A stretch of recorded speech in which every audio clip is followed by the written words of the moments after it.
तसे तर नॉमिनेशन प्रत्येक इन्व्हेस्टमेंटमध्ये असणं गरजेचं आहे. मग ती लाईफ इन्शुरन्स असो, हेल्थ इन्शुरन्स असो, म्युच्युअल फंड असो, स्टॉक मार्केट असो, बॉन्ड्स असो, FD असो, RD असो.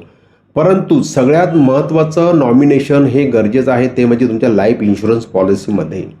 आणि ते लाईफ इन्शुरन्स पॉलिसीमध्ये नॉमिनेशन ठेवणंच गरजेचं नाही आहे फक्त, तर ते प्रत्येक वेळी त्याला अपडेट पण करणं तेवढंच गरजेचं आहे. कारण दुर्दैवाने सपोज ज्याला तुम्ही नॉमिनेशन ठेवलं आहे आणि ती जर व्यक्ती लाईफ एश्योरच्या अगोदर त्याची जर डेथ झाली आणि जर त्या व्यक्तीने त्याचं नॉमिनेशन चेंज केलं नाही आणि दुर्दैवाने दुसऱ्या महिन्यामध्ये जर ज्याची इन्व्हेस्टमेंट किंवा ज्याची पॉलिसी आहे त्याची पण जर डेथ झाली तर ते क्लेम अमाऊंट मिळणार कोणाला? कारण नॉमिनी ज्याला ठेवला तो तर आता व्यक्ती हयातात नाही आहे.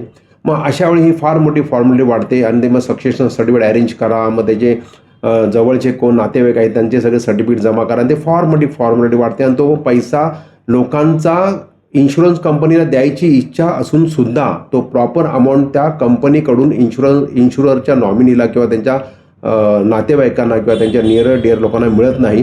ते फक्त आणि फक्त एका चुकीमुळे, कारण त्या लोकांनी त्यावर नॉमिनेशन अपडेट केलेले नसते. तर तुम्हाला सर्वांना माझी हीच विनंती आहे, लाईफ इन्शुरन्स पॉलिसी असो किंवा कोणती इन्व्हेस्टमेंट्स असो, प्रत्येक वेळी नॉमिनेशन अपडेट करत राहा. कारण वेळ कोणाला सांगून येत नाही आणि वेळ आल्यानंतर आपण नंतर काही करूही शकत नाही. धन्यवाद.